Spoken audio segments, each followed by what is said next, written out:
আসসালামু আলাইকুম ওয়া রাহমাতুল্লাহ। একজন সুশিক্ষকের দায়িত্ব এবং কর্তব্য কি? একজন সুশিক্ষক হবে জ্ঞানী ও মার্জিত রুচিসম্পন্ন আদর্শ মানুষ। তার আলোকিত জ্ঞানভাণ্ডারের সংস্পর্শে এসে ছাত্রছাত্রীরা হবে পরিপূর্ণ একজন মানুষ। সুশিক্ষকের দায়িত্ব অনেক রয়েছে। নিম্নে গুরুত্বপূর্ণ কয়েকটি দায়িত্বের কথা তুলে ধরা হলো। ১. ছাত্রছাত্রীর চাহিদা, রুচি ও সামর্থ্য অনুযায়ী শিক্ষাদান করা। শিক্ষার্থীর মানসিক শক্তি অনুযায়ী শ্রেণী বিভাজন করা। ৩. শিক্ষার্থীর সামর্থ্য অনুযায়ী শিক্ষা প্রক্রিয়ার উন্নত পরিকল্পনা ও সুনিয়ন্ত্রণ করা। ৪. পরিচালনা ও পরামর্শ দানের মাধ্যমে ছাত্রছাত্রীদের উপযুক্ত পথ অনুসরণে সাহায্য করা। ৫. দুর্বল ও অনগ্রসর শিক্ষার্থীর অসাফল্যের কারণ ও প্রকৃতি নির্ণয় করে সেগুলো সমাধানের ব্যবস্থা করা।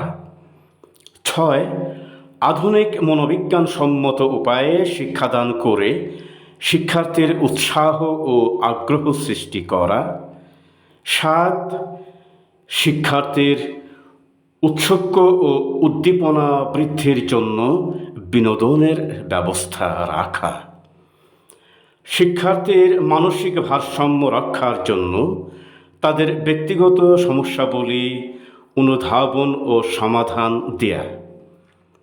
৯. বিভিন্ন উপকরণের সাহায্যে ছাত্র এবং ছাত্রীদের নিকট পাঠদানকে আকর্ষণীয় করে তোলা। ১০. শাসন করে নয়, আদরের মাধ্যমে শিক্ষার্থীর শিক্ষা সংক্রান্ত ভয় ভীতি দূর করে আত্মবিশ্বাসী করে তোলা। ১১. শিক্ষক, শিক্ষার্থী ও অভিভাবকদের মধ্যে পারস্পরিক সুসম্পর্ক গড়ে তোলা। ১২.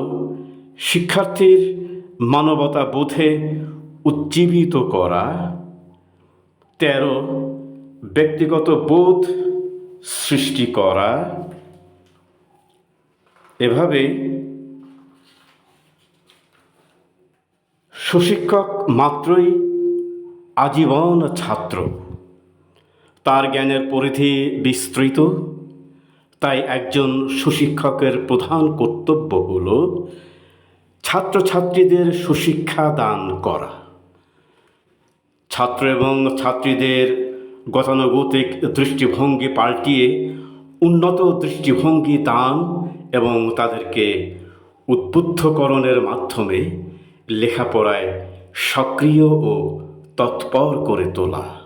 ইনশাআল্লাহ আমাদের এই সোনার বাংলাদেশে যত শিক্ষক আছে, যত প্রতিষ্ঠান আছে, আমাদের এই শিক্ষাগুরুরা যেন তাদের এই দায়িত্ব এবং কর্তব্য সংক্ষিপ্তভাবে যেটা তুলে ধরা হলো সেটা শোনার পরে এগুলো প্রত্যেকটি পয়েন্টকে যেন তারা মনোযোগের সাথে চর্চা করে যান, এই কামনায়। আসসালামু আলাইকুম ওয়া রাহমাতুল্লাহ।